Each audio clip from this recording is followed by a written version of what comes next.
watching your Triple J, Chemtrails Over the Country Club. Oh, yes. And you were talking in the interview after it that you love how, or you think that great pop music is both aesthetically pleasing, but it's also kind of deeper if you want to dig into it. I was, yes. Which comes first for you when you're writing? Well, that's a difficult question because I suppose it depends on where you think depth comes from. Like, it's not like you come up with something shallow and then try and make it deep, or you come up with something deep and then try and make it shallow necessarily. But it's just like, I think if something really resonates aesthetically, then it probably has some kind of meaning behind it anyway. I've never really thought about that, to be honest. That's a really interesting question. I just find it difficult to, maybe it's in reference to some pop music that is formulaic and algorithmic, and that is based on only aesthetics. There is a way of diluting meaning and to extract just the aesthetics, and I don't particularly like that kind of music, if you know what I mean. Like ticking the conventions of a genre boxes or whatever.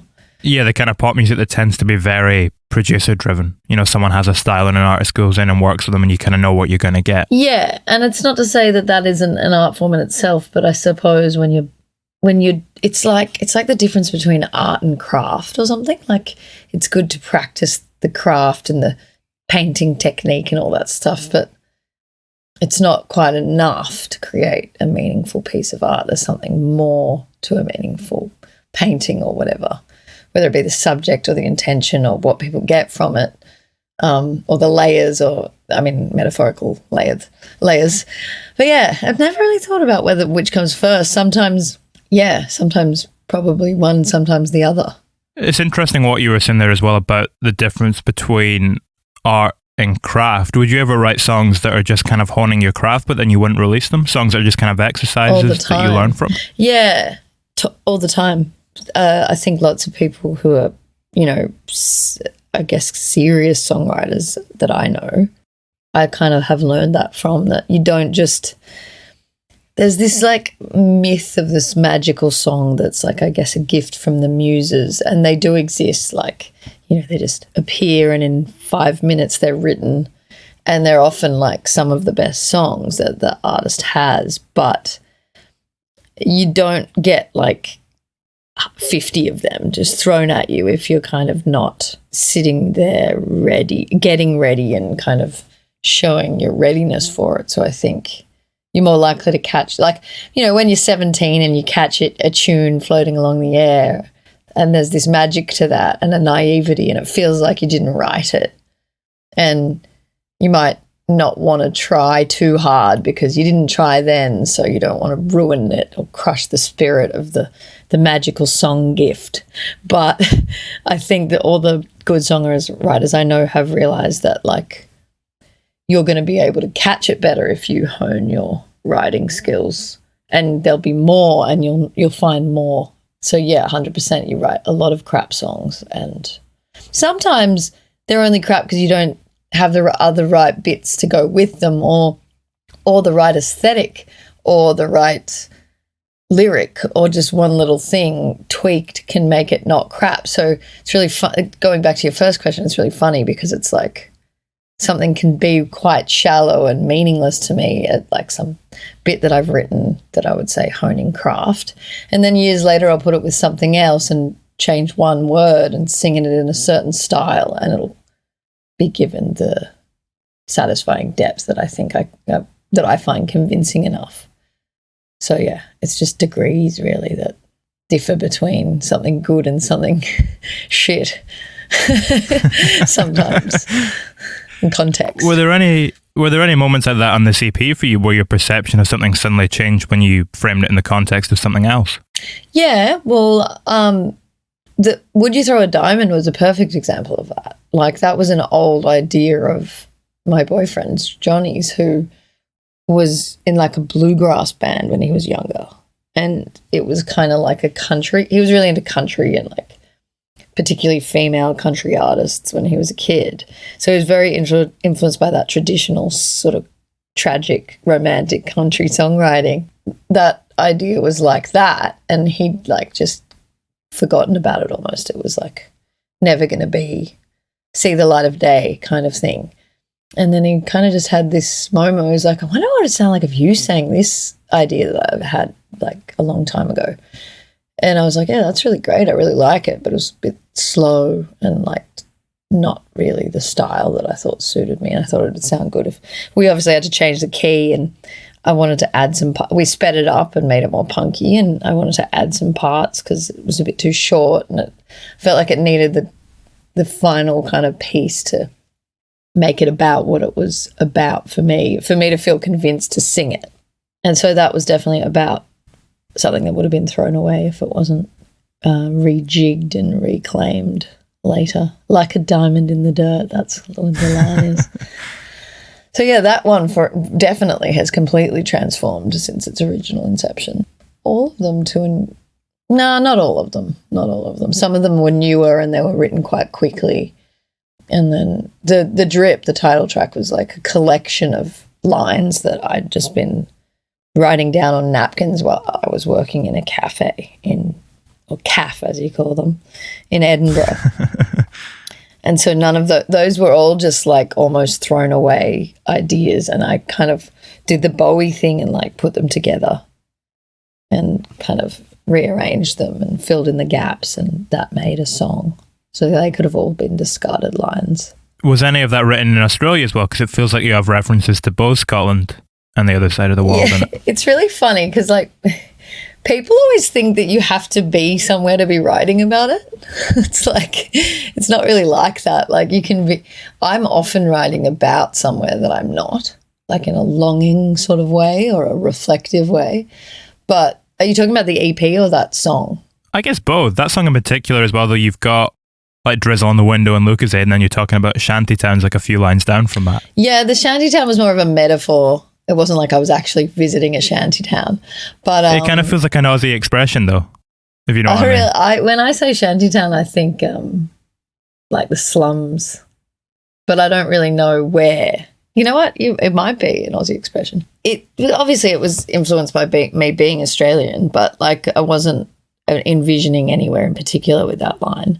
It was put together here, so I collected all the lines over the year that I lived in Edinburgh, and then I forgot about it because I'd just like chuck them in a shoebox under my bed every time I got home from work. Completely forgot about the shoebox, and then when we moved back, I kind of found it again and was like, oh, these lines from Edinburgh. And so I had more of an idea of hindsight of how I felt about that trip. It's not a narrative. Like most of my songs aren't narratives that you can say, this is about this and this is about this and this was written here.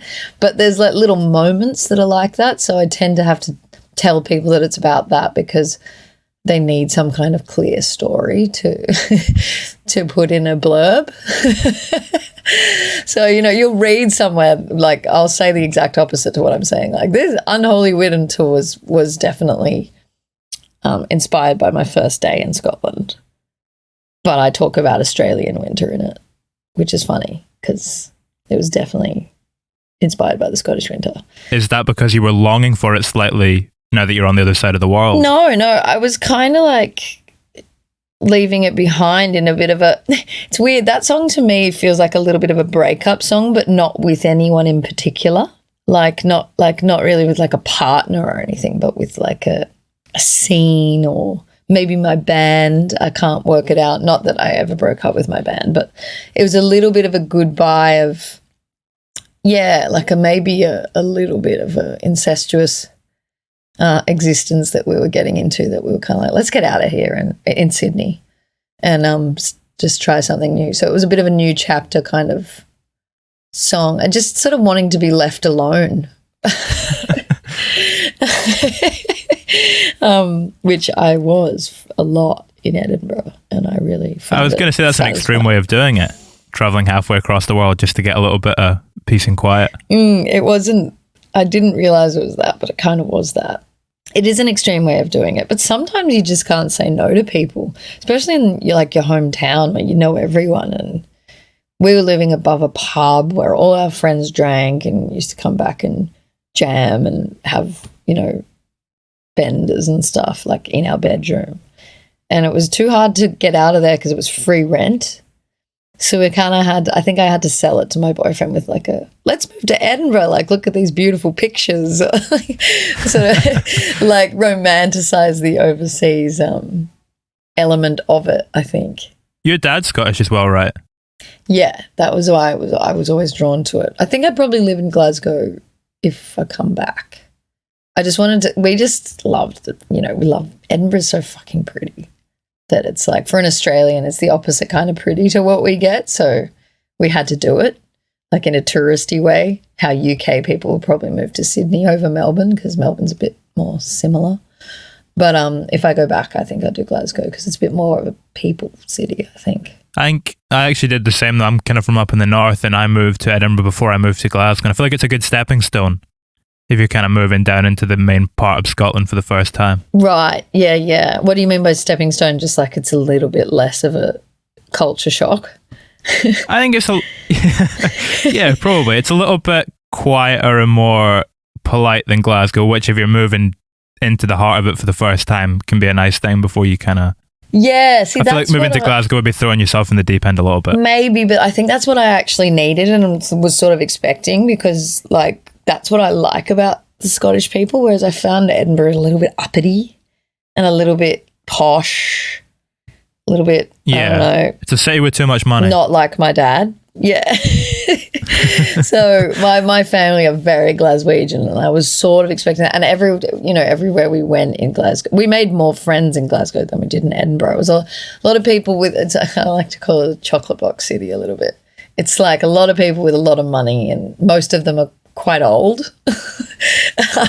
You don't see a lot of youth culture there. I know they have universities, but like it's just not as obvious for an outsider to kind of infiltrate.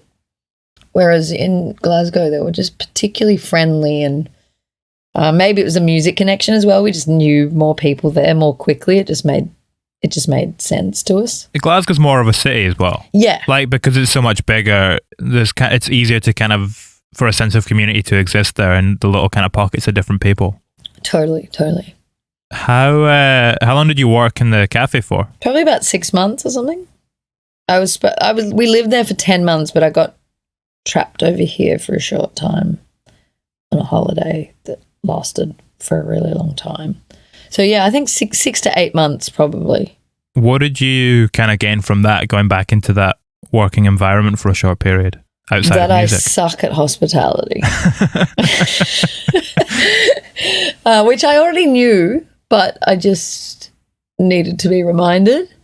And I gained my first EP and actually a fair bit of my second, actually, because I'd sort of been floating around, not having much to do with my other band that had been my life for about 10 to 12 years at that time. And maybe just 10, I don't know when this even was. But, yeah, that was my main life and identity and it was my income and it was everything. And that kind of stopped. And I was pretty, like, lost for a while.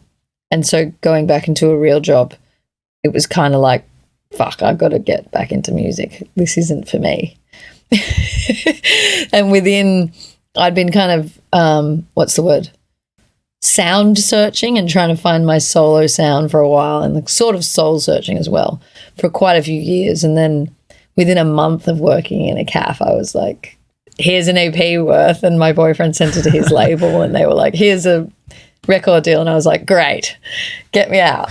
And you know what? I loved working there. Like as far as the people and the actual place, it was amazing and it had so much personality and the food was amazing. But I just am not made for that kind of routine. I need to like travel and obviously write songs. You said that when you kind of moved away from the band, you realized, or that had basically been your identity for the 10 years. What did you learn about your identity when you came out of that? I think that's also why I wanted to go to Edinburgh, because a lot of that Hayley from the Jezebel side of me was caught up in Australian industry and Australian music scene and that kind of thing. And we'd done a bit overseas and like a couple of people knew me from the band there, but it wasn't anywhere near as much pressure to be that person or to do what people would expect that person to do next. So I discovered, like, you know, all of the opposite sides of myself that had not really been seeing the light of day in the Jezebels. Because, you know, a band is like a 4 or however many members you have, 4-way marriage where you have to sort of compromise on most things to keep everyone feeling satisfied, like they want to be there. So you can't just do everything you want, and you can't just say everything you want, and you can't represent the band, you know, any way that you would like. You have to kind of think about everyone. And so being the spokesperson for basically 3 other people, you tend to know where the points are that you can go and where you can't, and where you differ.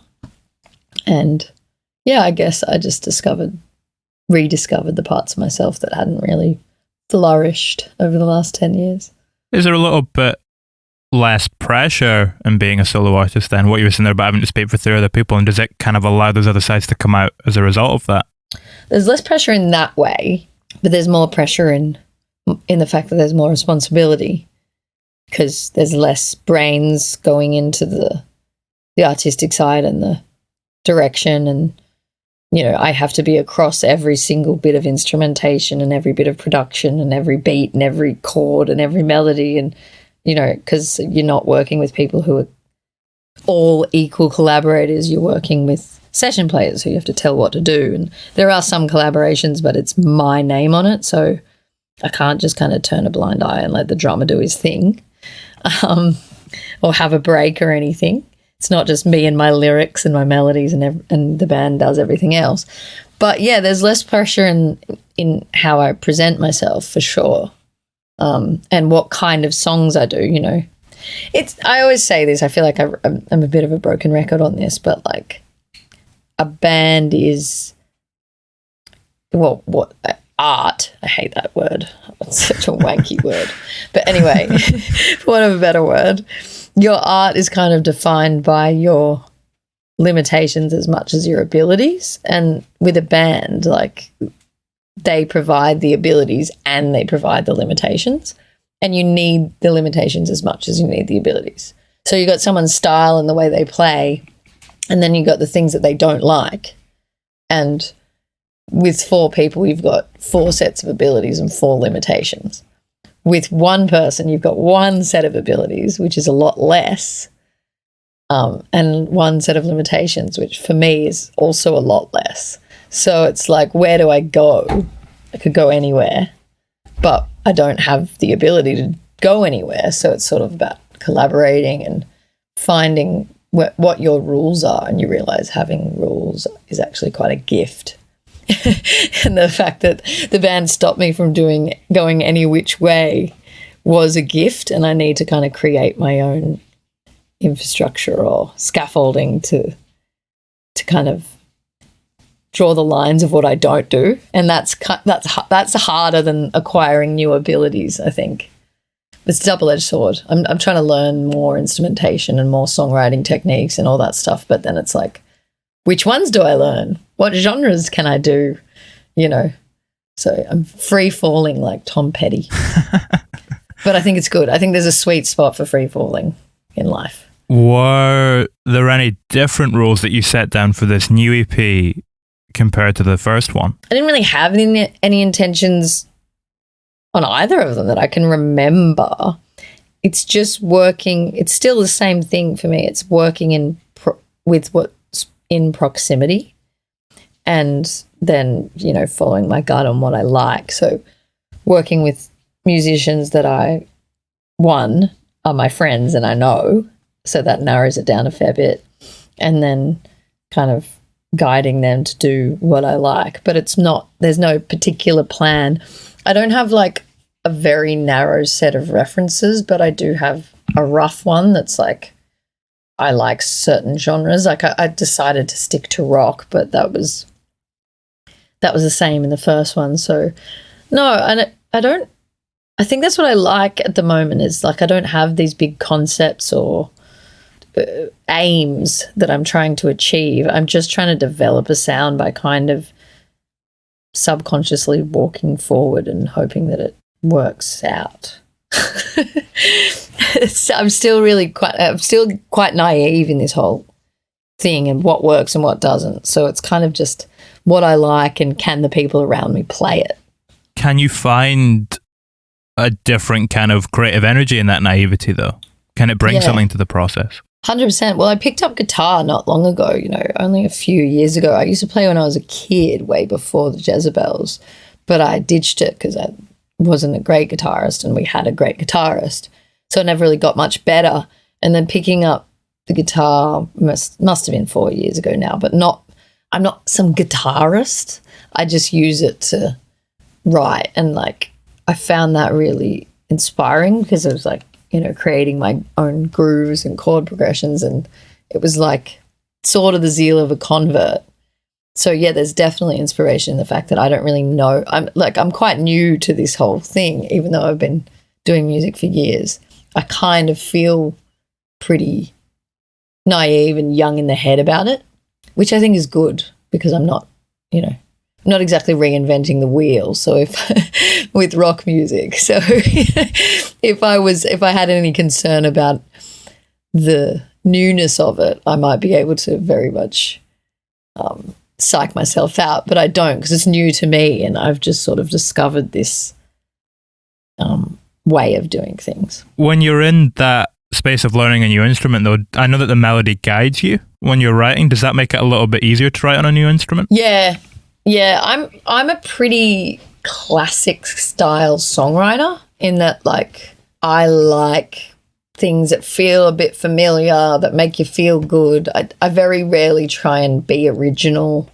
I think that was half of the problem I had with the Jezebels is that they were, really good musicians that wanted to push boundaries, a little bit like Radiohead or something. Whereas I was but I like Belinda Carlisle and Dusty Springfield and Roy Orbison and just classic feel-good melodies, which was a great dynamic because it pushed and pulled each other. But now I'm just, I don't know much guitar, but most of the melodies I want to write pretty much work with 3 major chords. So it's not, it's not rocket science. Do the chords you choose result in different kind of melodies? Can you see any patterns developing there? Yeah, 100%. So now, it's not every song's written the same, obviously. Sometimes you've got a lyric, sometimes you've got a melody and gibberish. Sometimes you just pick up a guitar and that's now a new way that I come up with stuff that I didn't particularly have before. It was always from my head and then I made it onto guitar, whereas now it's sometimes I just start strumming the guitar and I'll hear a melody from that. That sounds quite liberating. Yeah, no, 100%. And then the next thing I did was this year with COVID, I took up a sound production course so that I could get into more of my own demoing and, synths and drum beats and that again just adds more abilities and is more liberating, I suppose. So yeah, new skills, acquiring new skills is very liberating. When you were talking earlier on about, kind of what we're saying there as well about honing new skills, you were talking about how you're interested in different kinds of structures and looking at, honing your craft with specific ones. What sort of structures were you looking at and what kind of structures did you find yourself drawn to? Oh, yeah, I meant genres in terms of and that does affect the structure a bit, but it more affects the style of playing for me. So I might range from there's songs on both EPs that I think you might call sort of jangly Australiana kind of songs, which is, I don't know if you're aware of the rough genre that we call Australiana, but it's kind of I guess it might be our version of the Lars or something. But storytelling, there's an artist called Paul Kelly that's a really famous sort of our Bob Dylan kind of guy. And he does these kind of jangly guitar songs. There's a band called Go-Betweens. These are kind of quintessential Australian rock with a sort of sensitive storytelling thing to it. So Australiana is obviously a massive influence on me. And then there's Americana as well in there, your Springsteens and that sort of stuff. And then just straight up ballads, like classic rock ballads, even Britpop ballads, I think. There's also a bit of 70s kind of classic rock and disco. And I tend to gravitate around those. And 80s new wave. I tend to, now I'm going back. There's also a lot of influence in Motown and Northern Soul as well. And like sort of Manchester. So there's a bunch of like different influences in there. But for some reason they all work authentically to me. You can hybrid between them. None of them are like completely conflicting with the other ones, because they're all just rock. Feel-good rock is kind of the general overarching consensus. And I was speaking to another musician whose opinion I quite value, and I was quite worried about how many different types of songs I was writing before I put out the first EP. And he said, "Oh, don't worry, like your voice is the unifying thing. And it's a solo artist, so who cares? Like pop artists do, particularly solo artists, kind of can do whatever they want." So I still think those genres that I named then are still all kind of pretty present in the second EP too, and continue to be. But you can always add another one gradually, as the body of work grows, if you get into a different genre. Would Australiana, did that kind of influence something like Young and Stupid, the way you kind of have that classic storyline that runs through the heart of that song? Yeah, a little bit. Australiana's probably more like the pub rock vibes of like the Piss the Perfume or even the Drip. But yeah, it does a bit in the Young and in all of it. There's a little bit of that, I reckon. But for sure in that one, I don't know what even happened with that one. It just kind of, it was about the story, so it became, so we didn't like have intentions. It just kind of happened. Did it start with you wanting to write a song about that specific story? Yeah. It started with the landline ringing in my boyfriend's house, like right in the middle of COVID, like the worst of COVID. And I was like, what even is that sound? Like, when you hear a landline and you're like, what is that? Do you have a landline? Who calls you on that? Like someone at Psycho. Yeah. and my boyfriend Johnny was like, oh, only Nana calls us on it.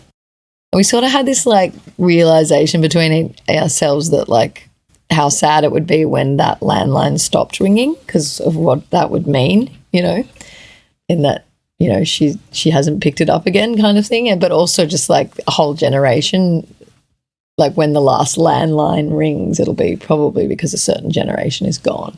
And that was kind of it in the time of COVID being very, we've had a lot of controversies around aged care, and obviously they're a vulnerable group. So that was quite poignant at the time.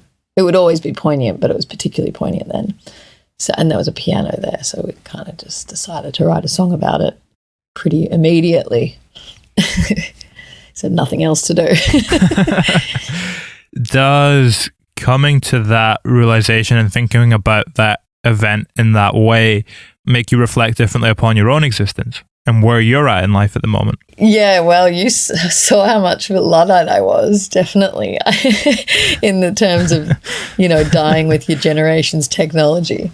Yeah, it's I've definitely observed like new technologies coming and myself just being like, what the fuck is this? But I've always been a bit like that. I was like that with Twitter and Facebook, even MySpace, I think. And so now I try and push myself to embrace them a bit more than is natural, so I don't become a dinosaur and just die away. My granddad is really really switched on. He's an engineer and he's quite technically savvy, and he's always fixing model aeroplanes that he's made or fixing the grandfather clock. Or he engages with technology, not that they sound like cutting edge technology, but he uses his phone and his computer, and he's pretty good with keeping up. And I think that's half the reason why he stayed alive till he was 96. He's still alive.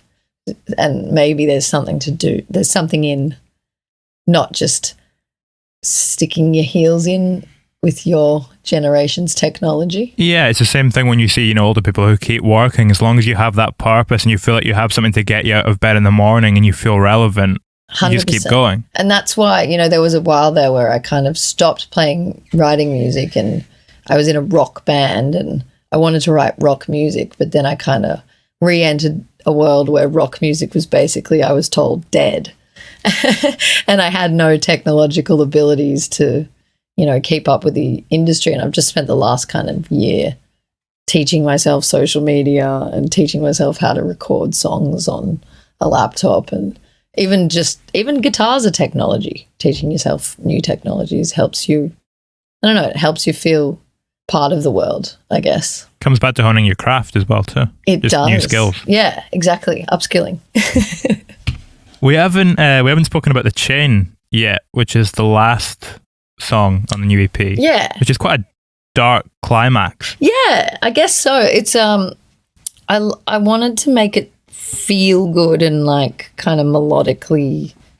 It's quite melodically happy, but it's just lyrically sad, I think. I don't know, do you think it's melodically happy, or do you think it sounds sad? I can't tell because I wrote it. Yeah, it's very bright melodically. Yeah, but you see it as a dark climax. Yeah, because I think I kind of tune into the lyrics.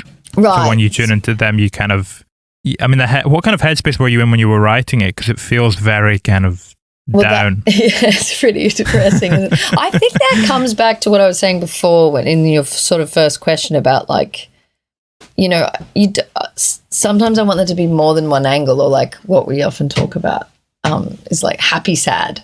Sometimes it can just be like a singularly sad song, but sometimes I think it gives it more depth or something if it's not just one dimensional. Like that was a happy, sad kind of frame of mind I was in, even though the lyrics are really sad, because I just cancelled my first EP tour because of the first lockdowns. And it was pretty like, you know, pretty shocking to us all. I think that first kind of everything's closing, all venues are closing, you know, nothing's going ahead.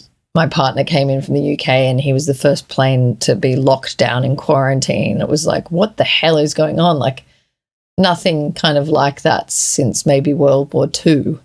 Has probably happened, and I wasn't in World War II, so that was the biggest kind of global event, like I think most of us have seen. That's what everyone said. They all said it felt like wartime. Yeah, and I think that was the sentiment of the song, was that it was really sad, like possibly the most sad I could be, but the least alone I had ever felt. So it was a strange kind of dichotomy of like, this feels like a trauma that connects us all, somewhat like a chain of traumatic events, or even like a genetic chain or a DNA chain, or just the human genome that connects us all, that makes us all traumatized by this. But we're all here, so that's kind of weirdly, as someone who gets depressed sometimes, I think sometimes people who get depressed feel like they know this deep, dark truth that no one else knows.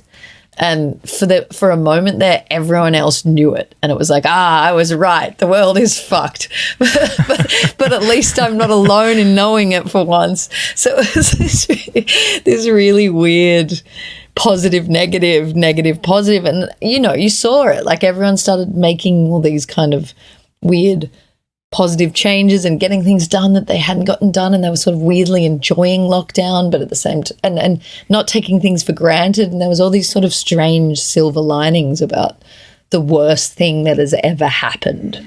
So I think that was kind of where I was at with the song. I wasn't as sad as I thought I should be, and I also was really sad. Well, there's a bizarre kind of hope in realizing that we're all connected, even though it's in such dire circumstances. Yeah, and there were beautiful things that came from it, you know, that wouldn't have happened. So it's that, yeah, just the obvious truth about life, that it's just the happies come with the sads. And it becomes easier to navigate it after you accept that. Totally.